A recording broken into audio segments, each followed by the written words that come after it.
qui est une star. C'est la seule femme au monde qui fait de la voltige au-dessus des nuages. Elle est la seule dans sa catégorie.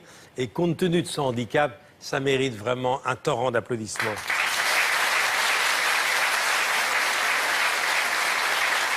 Elle s'appelle Dorine Bourneton. Dorine Bourneton publie Au-dessus des nuages chez Robert Laffont. On se connaît depuis très longtemps, Dorine. Avant de parler de cet exploit, on va revenir en arrière. Tu racontes dans ce livre tout ce qui t'est arrivé. Tu es de Noir-Étape, dans le Puy-de-Dôme.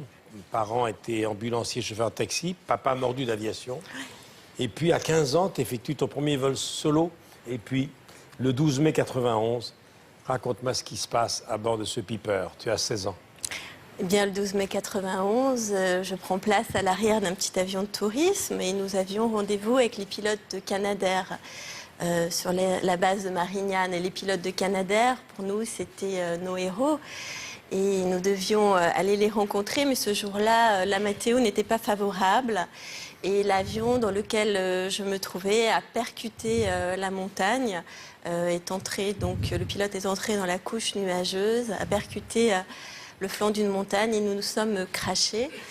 Il était 8h30 du matin et les secours nous ont retrouvés le soir à la tombée de la nuit. J'étais la seule rescapée. Quelques jours plus tard, le verdict est tombé. J'étais survivante, rescapée, mais je resterai paraplégique. Hématome à la colonne vertébrale. Donc de là, évidemment, bon, il faut un certain temps quand même pour accepter la situation. Mais sur mon lit d'hôpital, je dévorais les récits sur les pionniers de l'aviation. Ces hommes et ces femmes qui avaient arrimé leur destin à celui de l'aéronautique. Et je me disais que finalement, eux aussi avaient eu des accidents et qu'ils étaient remontés à bord d'un avion. Et moi, je voulais avoir le même courage que ces hommes et ces femmes. Et je m'étais promis de reprendre un jour les commandes d'un avion. Et 4 ans plus tard, j'ai obtenu mon brevet de pilote à Toulouse-Lasborde sur un petit avion équipé de commandes manuelles de pilotage. Donc équipé pour les personnes qui n'ont plus l'usage de leurs jambes. Et puis après, tu enchaînes avec un rallye très important. Toulouse-Saint-Louis du Sénégal, la postale, sur les traces de Saint-Exupéry, ton idole. Tu voulais être institutrice. Voilà. C'était compliqué compte tenu de ton handicap. Cette compétition m'a donné le goût justement de relever des challenges et j'ai été sélectionnée pour participer au Tour aérien des jeunes pilotes, qui est une compétition qui récompense les meilleurs pilotes de France. Et je suis arrivée 31e sur 70 participants.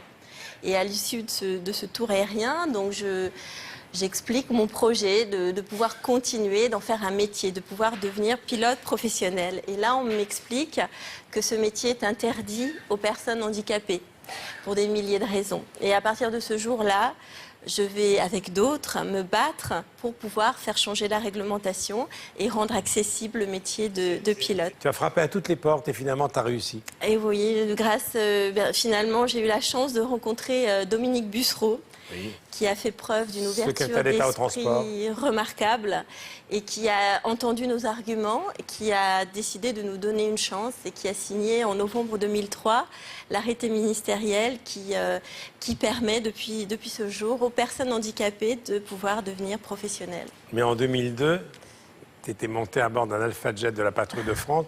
Je salue les pilotes. C'était quand même pas rien, ça. Oui. Alors, dans les années qui suivent, tu le racontes très bien dans ce livre, Au-dessus des nuages. Tu t'arrêtes de piloter, ta vie personnelle va changer, mais tu deviens une maman à part entière. Et après 7 ans passés sans voler, tu revalides ta licence. Je revalide ma licence parce que le président de la commission des pilotes handicapés de l'Aéroclub de France me propose de présenter un avion au Salon du Bourget. Et le Salon du Bourget, c'est le plus grand salon aéronautique du monde. Et je ne voulais pas laisser passer cette chance. Donc j'avais 3 mois pour revalider ma licence, m'entraîner et être prête le jour J pour présenter un avion en vol devant 100 000 spectateurs.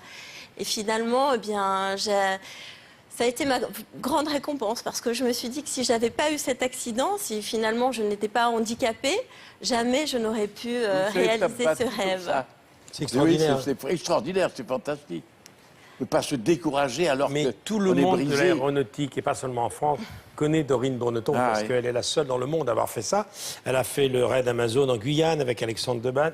Là, c'était encore un engin fait pour toi, Qu'est-ce que adapté, c'est que ce adapté à truc-là ton handicap. C'est elle qui est devant, là. Ah, qui est devant. Oui. Mais qu'est-ce que c'est que cet appareil? Eh bien, c'est un vélo tricycle Manuel. adapté au handicap. Ah, c'est Parce que formidable, hein? Quand on n'a pas de jambes, il faut avoir de bons bras. Oui, mais il est mieux que le vrai vélo, hein? Oui. Ce truc-là. Alors, le Cap 10, la voltige, c'est très récent, il y a quelques jours. Alors ça, c'est mon ami de toujours, c'est Guillaume Ferral qui m'a amené à la voltige aérienne et qui m'a fait rencontrer Régis Alajoanine, qui est le président de l'amicale de voltige aérienne et qui a accepté d'équiper pour les personnes handicapées un avion de voltige, un Cap 10. Et donc je me forme sur cet avion depuis le mois Le Cap 10, d'octobre. c'est ce qu'on voit sur la couverture de ton livre. Et, oui. et donc, mon objectif, c'est de présenter un avion en voltige au prochain Salon du Bourget, qui est dans 2 mois. C'est fou, ça. Je viens tout juste de faire mon premier vol solo, c'est-à-dire que j'ai effectué des boucles, j'ai effectué des tonneaux, seul à bord de mon avion, à la verticale du terrain de Montluçon, il y a 1 semaine tout juste.